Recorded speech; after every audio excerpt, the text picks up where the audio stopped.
Semana complicada. En un anterior programa yo dije algo de los perritos.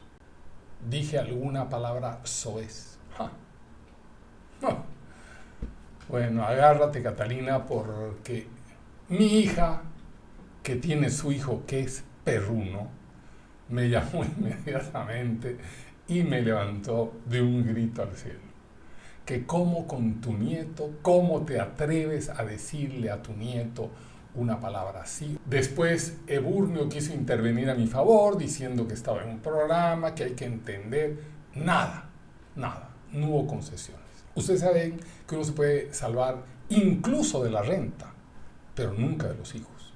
Los hijos al final, por omisión, por acto, por presencia, por ausencia, siempre lo alcanzan a uno. Así que me tuve que comprometer fehacientemente a hacer una disculpa pública a la comunidad de perros del mundo. Pero me reservé en el análisis el achacar de ciertos excesos a los dueños, a los que no saben todavía en esta época manejar a sus mascotas, las dejan solitas, ladran todo el día, no recogen sus desechos molestando al resto de la comunidad. Porque en América Latina hay un concepto bien extraño.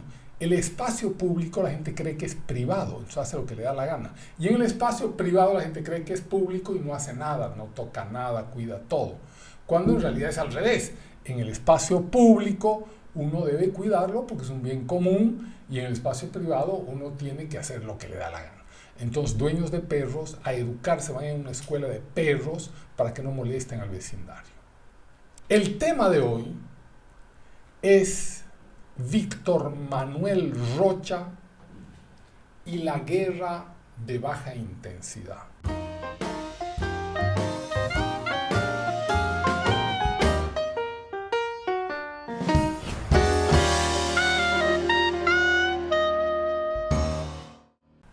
Víctor Manuel Rocha es un espía que acaban de agarrar en Miami el año pasado, a fines del año pasado. Es un espía cubano que llegó a los sitiales más altos del Departamento de Estado.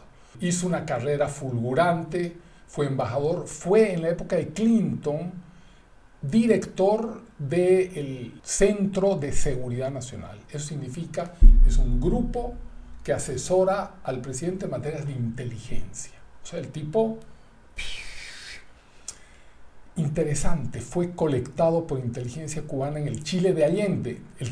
El muchacho tenía 22 años, fue a Chile de Allende, ¿no? El pueblo unido jamás será vencido, no pasarán, ¿no? Quilapayún, canto protesta. Inteligencia cubana le vio uña para guitarrero, lo colecta, lo infiltra en Estados Unidos en el año 79, estudia en grandes universidades, o bien el tipo era, ¿no?, 5 cerebros juntos y ninguna glándula de la moral, pero inteligente, lo logran infiltrar a través de redes, de profesores, de lo que ellos llaman los agentes de influencia, ¿no?, en la academia, que tiene muchos, y el tipo sale pues un Tarzán en materia diplomática. Más o menos el 81, 82 entra al Departamento de Estado y ahí pues como pez en el agua se empieza a mover en distintas posiciones, incluso cuando no había embajada cubana en Estados Unidos, atendía la sección de intereses norteamericano-cubanos. Es una oficina que atiende desde Washington a Cuba. Él era uno de los. Lo importante de haber llegado tan alto es que tienes, a medida que vas subiendo en la burocracia americana de cualquier nivel, vas teniendo accesos a los secretos. O sea, tienes llaves, cada vez te da una llavecita para abrir, ¿no?, más secretos. Y el tipo era un agente cubano y lo acaban de descubrir el año pasado. Oye, es toda una anécdota de cómo lo descubren, etcétera, etcétera. Ahora, casi todos los medios de prensa repiten lo mismo, dicen la misma información, la que les acabo de decir es una información que está a la mano. Pero entonces, ¿qué es lo importante en este caso? Usar esto como una cosa mediática. Ay, sí, un espía, otro espía cubano, esa islita pequeñita, mira que... ¿Cuántos espías más tiene Cuba en Estados Unidos? ¿O era un ejercicio de una sola vez? ¿Cuántos espías tiene América Latina que jamás serán descubiertos porque nadie los busca? Ni nadie quiere encontrarlos. Y ahí están. Ahí están al lado de los presidentes, ahí están en la oreja de los ministros, ahí están en la oreja en el ejército, en la policía, en todas partes. Porque es un modus operandi. No pensaremos que con Rocha dijeron, Caracas, ¿no? Qué chico tan inteligente, lo vamos a volver espía. No, es un modus operandi de inteligencia cubana heredada de la Unión Soviética. Ahora, fuera de la anécdota, que es impactante porque revela algo que ese programa y mucho antes hemos dicho, los invito siempre a mi blog, tengo 200 artículos sobre América Latina, Cuba, Venezuela, Bolivia, etcétera, Ecuador, Estados Unidos, las migraciones. Se llama Blogspot, Juan Claudio Lechín Blogspot. Los invito, me encantará que me visiten. Bueno, entonces, lo importante en este caso es profundizar, agarrar un case study, como dicen en las grandes escuelas de administración de empresas, ¿no? Agarrarnos un case study de lo que hizo Rocha, el embajador Rocha, el diplomático Rocha, y cuáles son las consecuencias de ese tipo de operadores. Hagamos un case study breve sobre este tema. Bolivia del 2002. En ese momento son elecciones en Bolivia, van a ser elecciones en Bolivia. Evo Morales, que como muchos conocen es un dirigente cocalero que después se mete en política, está tercero en las encuestas. Lideran otros dos. Evo Morales está lejos, tercero. No tan lejos, pero está lejos. He ahí que 3 días antes de las elecciones, 3 días antes de las elecciones, aparece el embajador Rocha, norteamericano, y dice lo siguiente: quiero recordarle al electorado boliviano que si elige a los que quieren que Bolivia vuelva a ser un exportador de cocaína, pondrá en peligro la ayuda de los Estados Unidos. ¡Plan! Las alarmas, ¿no? Del chauvinismo, del nacionalismo boliviano. ¿Quién se cree este gringo que va a venir, ¿no? A amenazarnos, a decirnos a los bolivianos por quién tenemos que votar o no, ¿no? Y por supuesto, la vena antiimperialista cebada desde la Guerra Fría. Ambas cosas confluían. Día electoral, Evo Morales, segundo. Sí, del primero. A 1,5% el primero, y hay quienes aseguran, sin exagerar, que Evo Morales puede haber ganado por una micra, pero esa micra, ¿no?, se hilvanó en el Consejo Electoral, alguna descalificación de mesas, ¿no? No gana, pero está ahí. Empieza, no es que disminuye el hostigamiento, lejos de hacer un pacto de gobernabilidad, empieza a no hacer un pacto de gobernabilidad, empieza el hostigamiento ya no solamente desde las calles, sino desde el Parlamento, ¿no? Una hostigación doble. Ahora, por un momento veamos qué está pasando en la región, porque no quiero contarles solamente lo de Bolivia, porque no ha sido la historia Bolivia, ni Venezuela, ni Ecuador, que la gente cree eso porque es endógena, ¿no? Quiere verse a sí mismo. Es una guerra continental, ¿no? Unos años antes, 1994, sale Hugo Chávez de prisión, se va a Cuba. También está en Cuba Evo Morales en el 94. Hugo Chávez es golpista, Evo Morales es guerrillerista, no creen en las elecciones. De Cuba salen con una reingeniería mental, van a elecciones. Evo Morales se inscribe inmediatamente, un frente de izquierda, como diputado uninominal, y Chávez funda su partido Movimiento de la Quinta República para ir a elecciones. O sea, de pronto se han vuelto electorales. Y es que Fidel Castro ya ha urdido que la lucha para la toma del poder no va a ser como antes por la vía armada, las guerrillas, las guerras de liberación nacional, sino va a ser al estilo del fascismo electoral. Usar, como Mussolini y Hitler, el sistema electoral para subir al gobierno y desde ahí desinstalar las instituciones. Bien. De tal manera que estamos en una guerra continental. La ayuda a Evo Morales es full. Si a Chávez le pusieron salas situacionales los cubanos, a Evo Morales también. O sea, son trabajos estándar de inteligencia, ¿no? No es que porque Bolivia es más chiquita no le iban a poner, le han puesto, ¿no? De tal manera que apenas llegan en esos años 94 y se inscriben en las elecciones que estamos diciendo, paralelamente a su inscripción electoral, empieza por otro lado, como siempre hacen, a radicalizar a las masas. Eso significa, en Bolivia significó la guerra del agua, una guerra tremenda por el agua, que si le daban movilizaciones, mataron a un francotirador, mató gente, ¿no? Todo un desmadre, ¿no? Siempre los mártires. Y el cerco de la paz, bloqueos, movimientos, bloqueos de la ciudad de La Paz, así un cerco, no entraba ni salía comida, ¿no? Así tipo feudal, tipo la época feudal. Y empiezan esa guerra invisible de la radicalización de las masas, donde ciertamente, yo soy hijo de un gran dirigente sindical, conozco los movimientos sociales, sé que los movimientos sociales son legítimos, los movimientos sociales es de gente pobre, necesitada, pero también sé que hay operadores de movimientos sociales para llevar agua a su molino, ¿no? Y cuando interviene un poder global, como es Cuba, esa movilización del movimiento social, valga la redundancia, es pues más impecable y tiene operadores mucho más formados.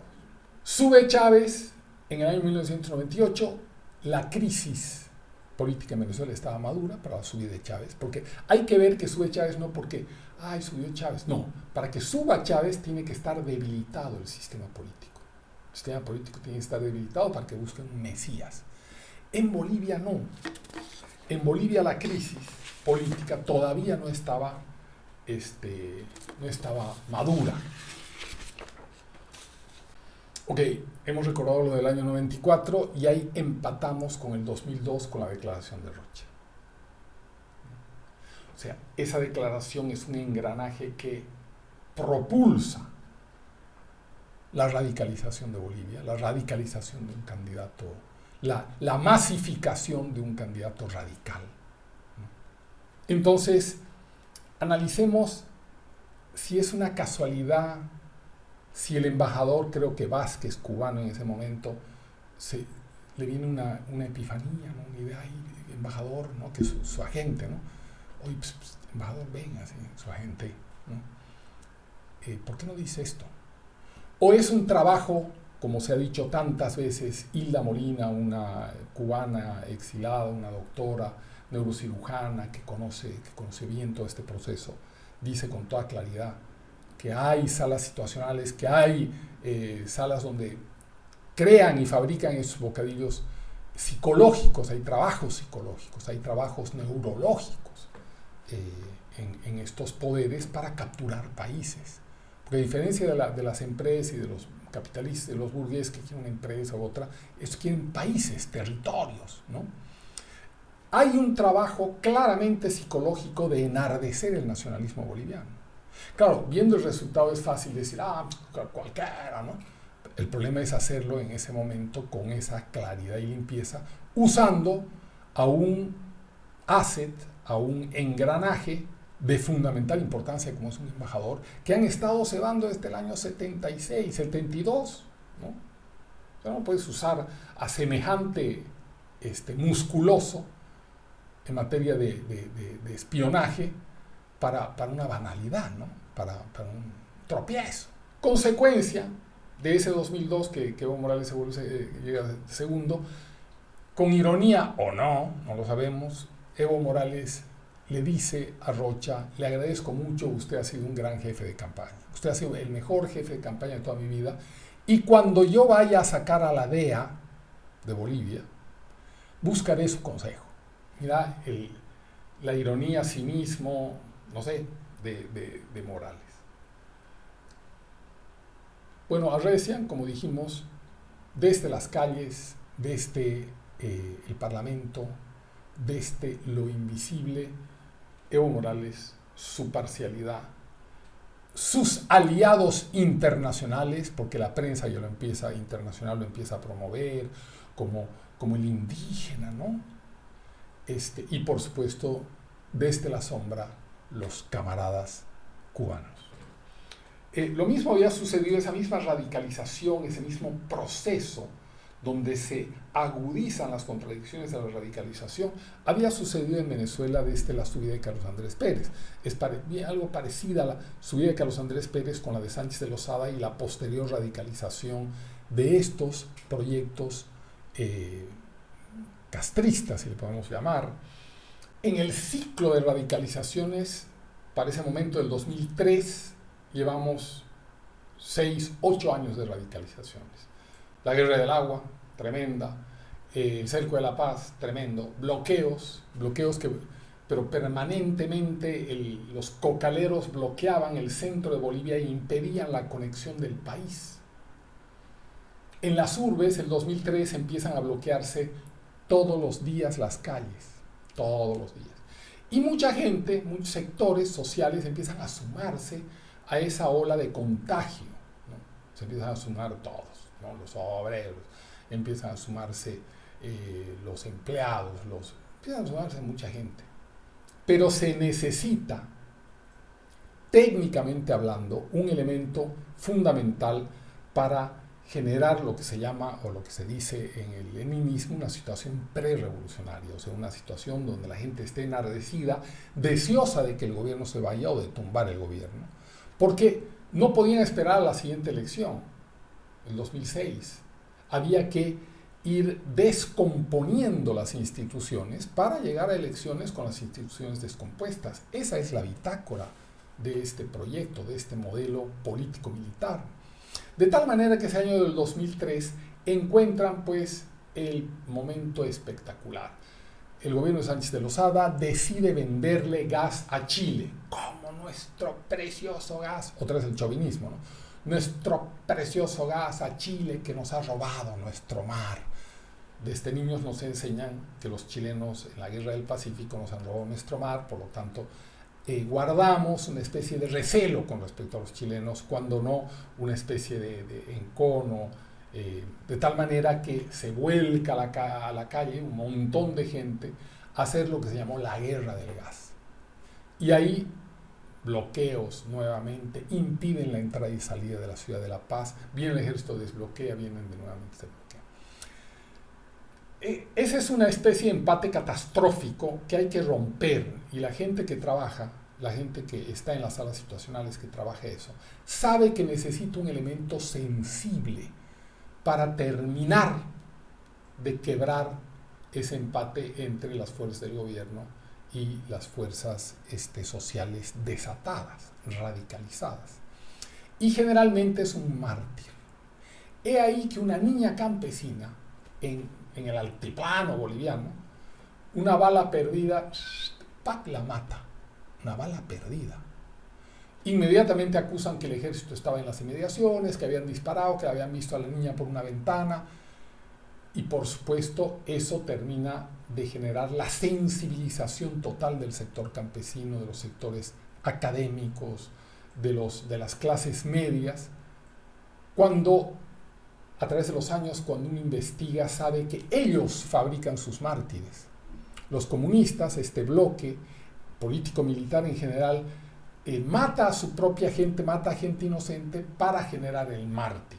No es nada nuevo, no estoy descubriendo la pólvora. Pero esta niña genera ya no una guerra del gas, sino una guerra santa. ¿Por qué? ¿No? Se ha muerto la inocencia.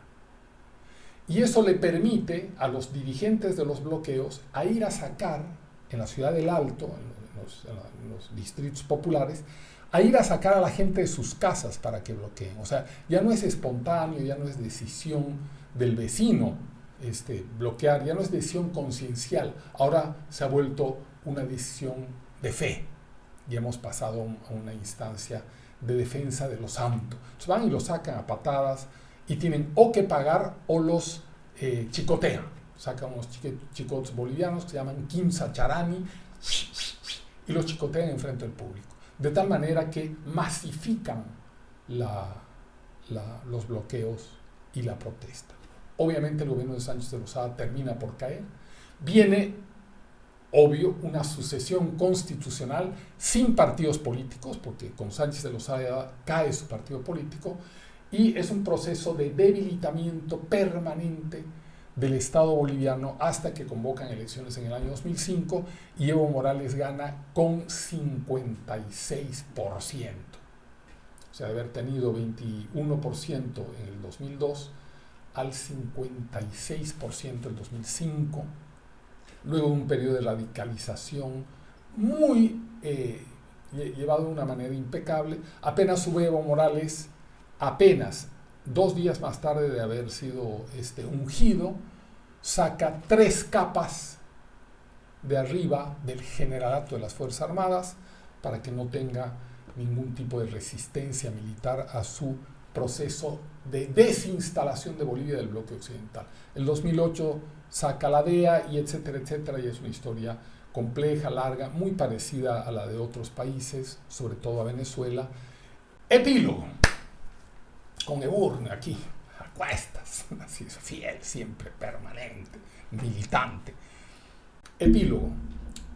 Sube Evo Morales y lo que acabamos de ver no es una sucesión de casualidades, sino es una guerra de baja intensidad.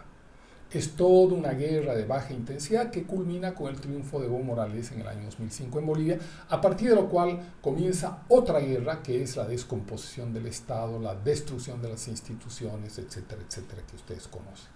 De tal manera que Rocha es un engranaje importantísimo, pero engranaje de un proyecto mucho más grande. Y siempre sirvió así Rocha. Siempre Rocha dio información para que fuera utilizada por Cuba. No fue él el que planifica y urde las acciones. Él es el que provee la información, el sapo, el chaceta, el vehículo, ¿no? El tipo en la sombra. 30 y tantos años de espía, no descubierto, retirado, fue apresado el año pasado.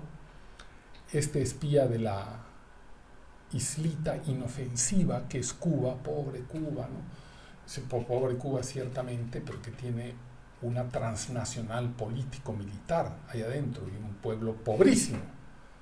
Pero el peligro es esa transnacional político-militar.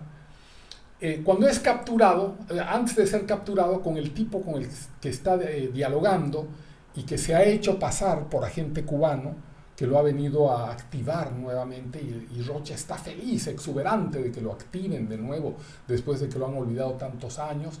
Rocha habla de sus logros, y fuera de decir muchas cosas en esa entrevista, que por supuesto el fingido agente cubano, que era un agente del FBI, graba, una de las cosas fundamentales que dice: mi actividad para inteligencia cubana en contra del imperialismo norteamericano, usa esas palabras, fue un grand slam. Grand slam, para los que no conocen, no están con el tenis y la cosa. En el tenis, grand slam es ganar los 4 campeonatos más importantes del mundo el mismo año. O sea, ya es pues una combinación de Batman, Superman y Tarzán, digamos, más la Mujer Maravilla, todo junto. La fiscalía, apenas lo apresan, dirá en estas palabras que fue una de las infiltraciones de mayor alcance cubano y más duraderas en el gobierno de Estados Unidos por un agente extranjero.